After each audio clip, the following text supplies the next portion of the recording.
Cumprimento os irmãos com a paz do Senhor, amém? Glória a Deus. Vamos abrir as nossas Bíblias no livro de Judas.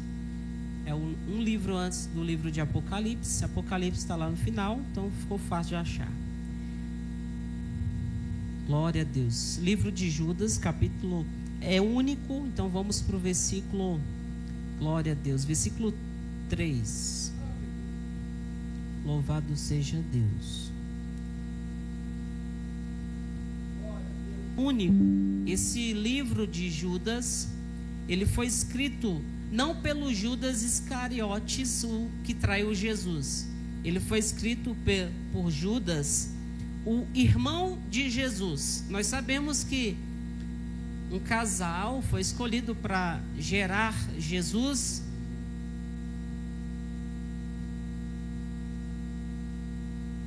Maria e José foram escolhidos para gerar Jesus Cristo.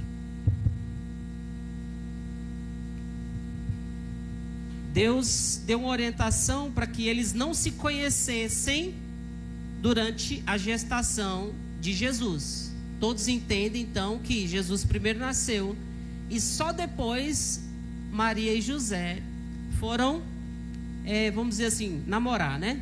E tiveram outros filhos. A Bíblia fala em Mateus capítulo 13 que esse casal tiveram outros filhos. Entre o nome deles era Tiago, José, Simão e Judas, e também filhas. As filhas, a Bíblia não registra o nome delas.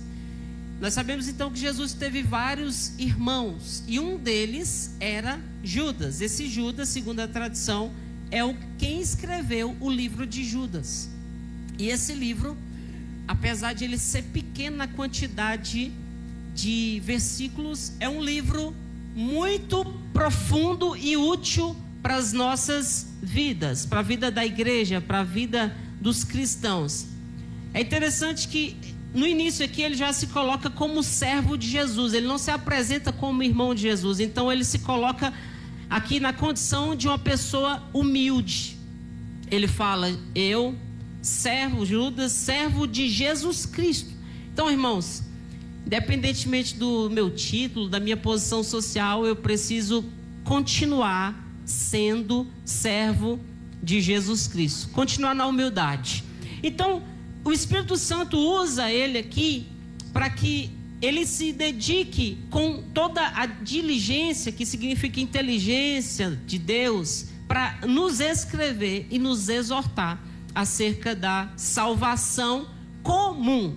E ele aqui então vai nos orientar para a gente, que a gente tem um dever de, olha só, versículo 3 nós lemos, de seriamente nós batalharmos pela fé que uma vez foi nos dada. Então ele vem cumprimentando aqui, quando ele escreve, ele vai nos chamar de algumas coisas. Ele vai dizer assim, olha, eu estou escrevendo aos santificados pelo Deus Pai. Então nós somos santificados por Deus. Ele também vai dizer que nós somos chamados por Deus e nós também somos preservados em Cristo Jesus. Então, três coisas: você foi chamado por Deus, você foi santificado por Deus e você está sendo preservado por Jesus Cristo. Quando ele fala para nós batalharmos pela fé que nós recebemos, porque o inimigo das nossas almas, ele vai fazer de tudo para roubar essa fé que foi colocada em você. Por que que o inimigo, ele quer roubar a fé que foi colocada em você? Porque João capítulo 3, versículo 16, é um texto muito conhecido. Porque Deus amou ao mundo de tal maneira que enviou o seu Filho unigênito, para que todo aquele que nele crê, que nele tem fé, seja salvo e não morra. Aí o versículo seguinte diz assim: mas quem não crê nele já está condenado. Então, a Bíblia também diz que a salvação vem pela fé. Então, se eu não tenho fé em Jesus, eu estou sendo condenado. Não porque Deus é ruim, mas pela minha incredulidade. Por isso que Judas então vai falar para a gente batalhar.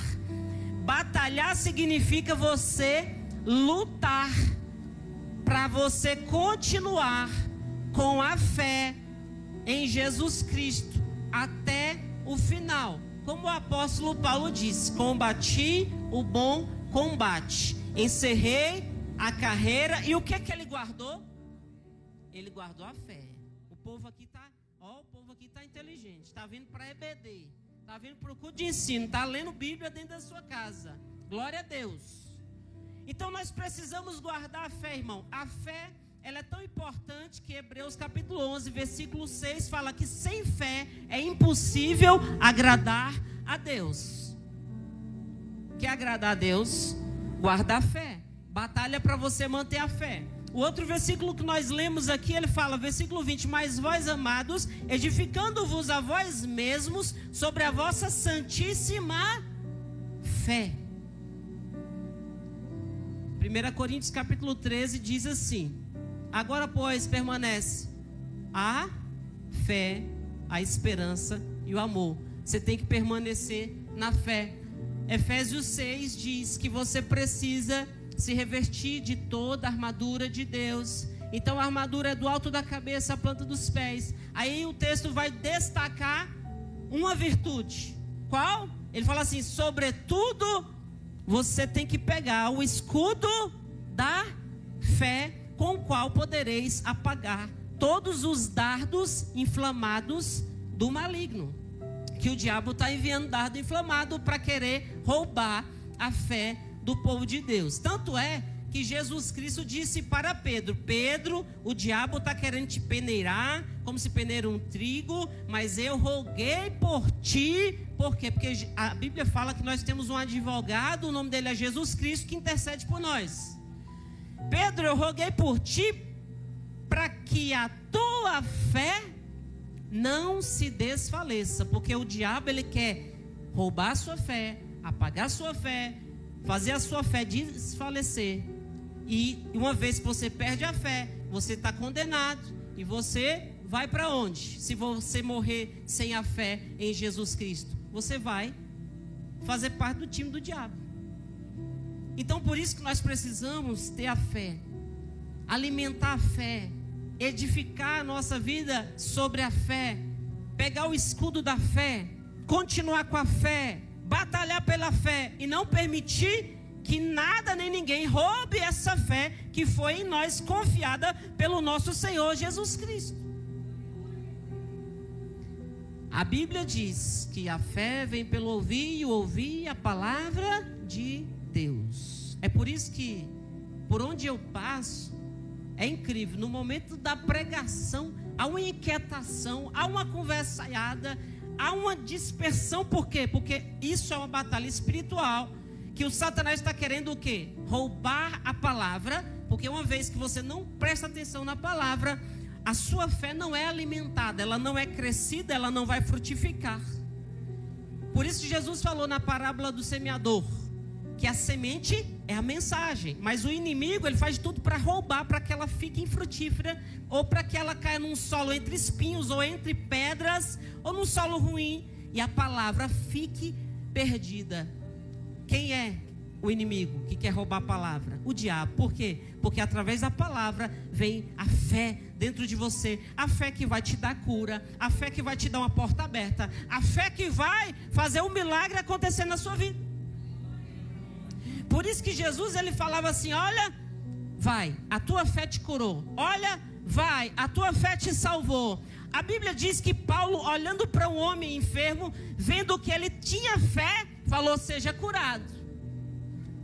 Então, quando às vezes há uma oração que não há uma cura, não coloque a culpa naquele que está orando. Às vezes é porque a pessoa não teve fé. Então a fé é muito importante, irmãos. Judas, ele está falando para a gente batalhar pela fé.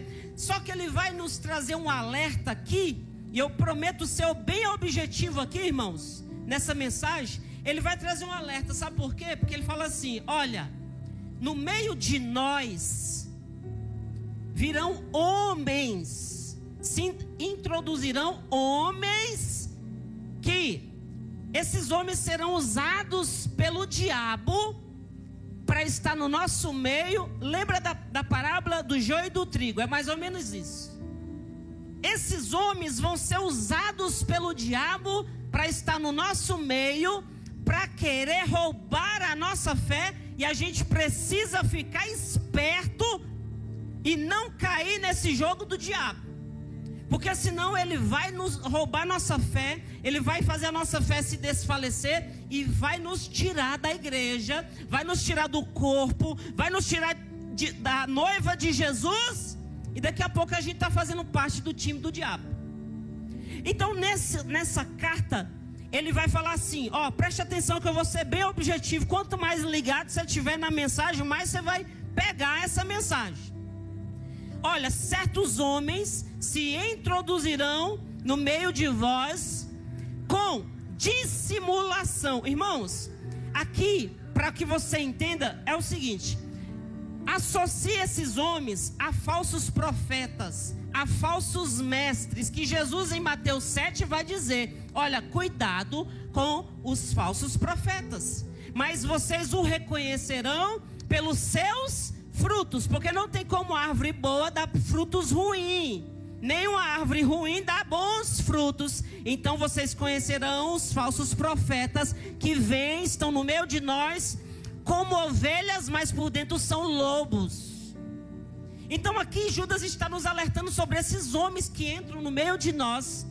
Olha quais são as características que está aqui no livro de Judas. Olha só, esses homens, eles usam de dissimulação. Sabe o que é dissimulação? Fingimento, falsidade. Ó, eu anotei mais de 20 características que esses homens, esses falsos profetas, que entram no meio da igreja para roubar a fé das ovelhas.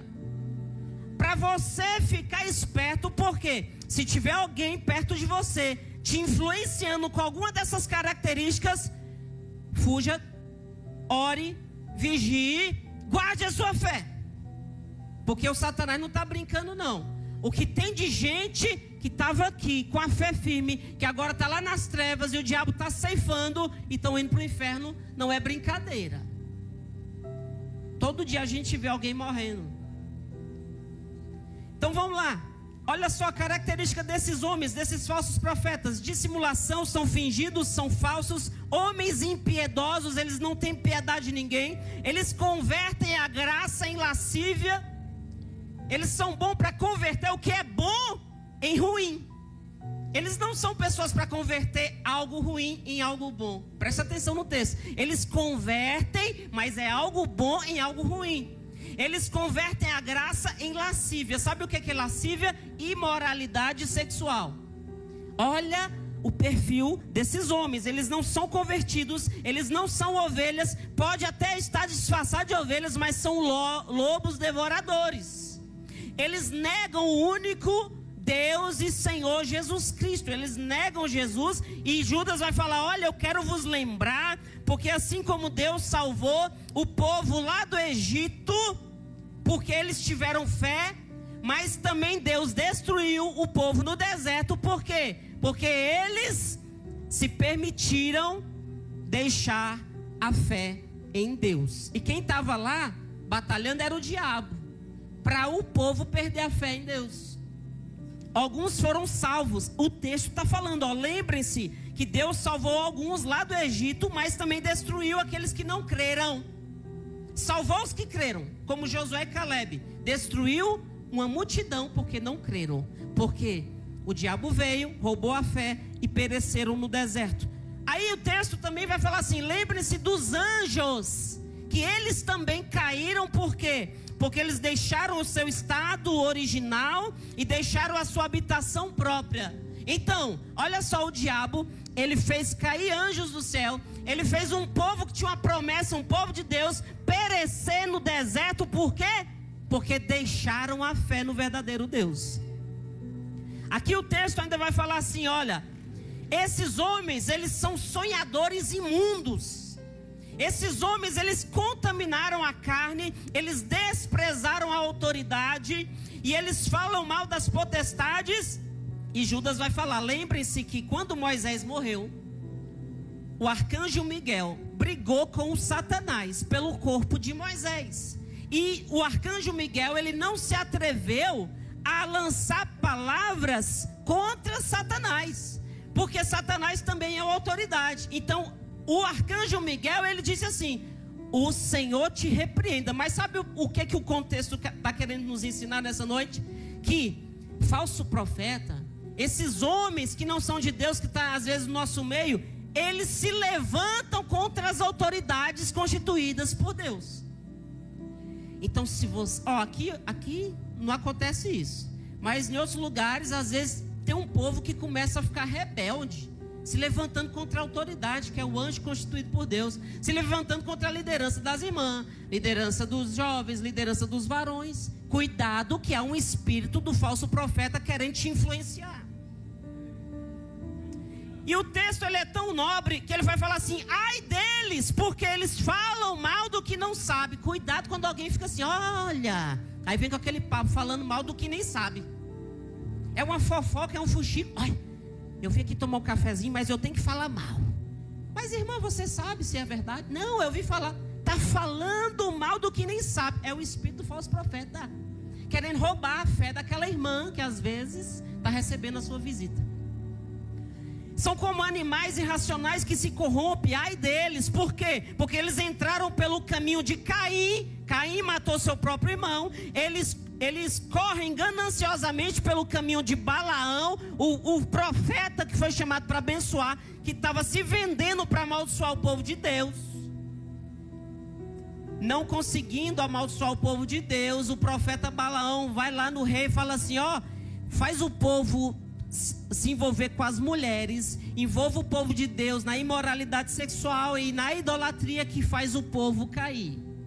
Balaão, olha só, falso profeta, ele se corrompe e ele quer amaldiçoar e quer fazer o povo de Deus cair.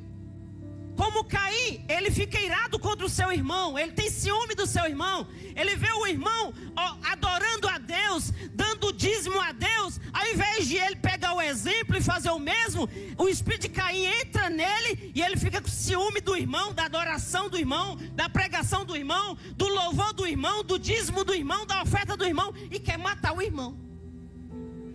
Espíritos dos falsos profetas, a gente tem que ter cuidado com isso, o texto está nos ensinando. Eles também perecem pela rebelião de Coré. Coré se levantou contra Moisés e contra Arão mais uma vez, se levantando contra a autoridade constituída. Eles influenciaram Datã e Abirão e mais 250 homens para se levantar contra Moisés e Arão. E sabe o que aconteceu? Deus matou todos eles. Quem se levanta contra a autoridade, meu irmão, espiritual que Deus constituiu, está correndo pela rebelião de Coré. É o que o texto de Judas está nos ensinando. A gente tem que ter cuidado com isso, irmão. Rebelião é como feitiçaria. Entram pelo caminho de Caim, pelo caminho de Balaão, pelo caminho de Coré. Eles são manchados, eles não têm temor, são como nuvens sem água. Sabe o que significa isso? Está uma seca aqui, aí você espera uma nuvem cheia de água para trazer água, para fazer as flores crescer, para dar comida para você, para regar a agricultura, porque onde há água há vida, porque Jesus é a vida, Ele é a água da vida. Nuvem sem água tem a aparência de profeta, mas não tem o Deus dentro dele, não tem Cristo, não tem água. Ele engana. O texto está falando, são como árvores cujos frutos secam, e eu vou concluir ali até 20 horas. Olha só, os falsos profetas são como árvores que geram frutos secos. São como árvores 2 vezes mortas, desarraigadas, sem raiz. São como ondas impetuosas do mar que espumam a sua própria vergonha. Tudo característica desse espírito maligno que entra no meio da igreja para roubar a fé dos crentes. Quando ele fala que é como a onda do mar que espuma para expor a sua própria vergonha, sabe o que quer dizer isso aqui? Que essas pessoas, elas mais cedo ou mais tarde, elas vão mostrar os frutos podres delas. Meu Deus, esse texto é muito forte. Aí Judas vai falar assim: olha, eles são interesseiros, admirando as pessoas só por causa de alguma vantagem, só se aproxima para querer alguma coisa para si. Vai falar também que o que é que o juízo de Deus virá contra eles. Eles também são murmuradores, queixosos, andam segundo seus desejos carnais, e as suas bocas proferem palavras arrogantes. Irmão, deixa eu falar uma coisa aqui. Toda vez que porventura você ficar murmurando, se queixando, há uma influência do diabo. Por quê? Tessalonicenses diz que qual é a vontade de Deus em Cristo Jesus para todos nós? É que em tudo nós venhamos o quê? Dar graças. Mas o diabo, ele quer que o quê? Que em tudo você fique murmurando, se queixando, abrindo a sua boca para falar palavras malignas. Há o espírito de quem por detrás disso? Do diabo, do Satanás e de Lúcifer. Será se isso tem no nosso meio? Não, aqui não tem não. Amém? Mas por lá fora deve ter. Então, irmãos, aqui já para concluir, o que é a carta de Judas ele vai falar para nós? A gente sabendo disso, que o Satanás fez cair anjos do céu, fez perecer muita gente de Deus lá no deserto, que tinha uma promessa de entrar na terra prometida. Na época da igreja primitiva, Judas escreveu para alertar a igreja primitiva, e está também nos alertando essa noite. Para o quê? Para a gente ficar vigilante, esperto, edificando a nossa fé. E também para que a gente o quê? Ore em todo o tempo no Espírito Santo, conservando a gente no amor de Deus, tendo misericórdia daqueles que estão na dúvida, salvando os que estão se perdendo e confiando que Deus é quem guarda o crente. Pronto, eu fiz um resumo para vocês do livro de Judas. O que eu dei ênfase aqui é para você batalhar, para que a fé que foi confiada em você através de Jesus Cristo, você batalhe para manter essa fé. Porque aquela preguicinha gospel que bate em você quando está se aproximando do horário do culto, quem está por detrás é o diabo falando: não vai para a igreja não. Aí você não vem para a igreja, a sua fé vai diminuindo. Aquela murmuraçãozinha que às vezes dá vontade de você falar, quem está por detrás? O diabo, para que a fé das pessoas que você está conversando, murmurando, olhando só as coisas negativas da obra de Deus, a fé da pessoa diminui. Daqui a pouco a gente não vê aquele irmão aqui, daqui a pouco a gente não vê aquela irmã aqui. Quem está por detrás roubando a fé daquela pessoa e levando ela para o inferno? O diabo. Leia a carta de Judas, orando, entra no teu quarto, fecha a porta, meditando e fica de pé, porque eu quero orar por você, porque essa carta ela é muito nobre, ela é muito profunda, irmão. Batalhe pela fé que você tem em Cristo Jesus e não deixe nada roubar ela de você. Edifique a sua vida sobre a fé. Pegue o escudo da fé, porque Jesus disse: quando o Filho do Homem voltar, será se ele achará porventura fé na terra? Aqui ele vai achar, na Deb 15, porque você vai guardar essa fé, você vai batalhar por essa fé, amém? Porque é ela que vai te levar para o céu.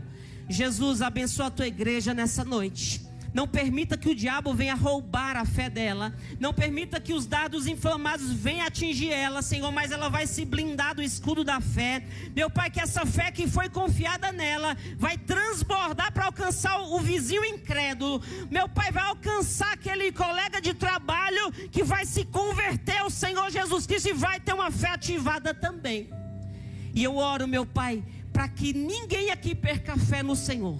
E que todos sejam salvos no nome do Senhor Jesus. E Jesus te abençoe. E até a próxima, querendo Deus. Oh, glória, que palavra abençoada. Deus abençoe o nosso amado e querido obreiro, presbítero Elvio.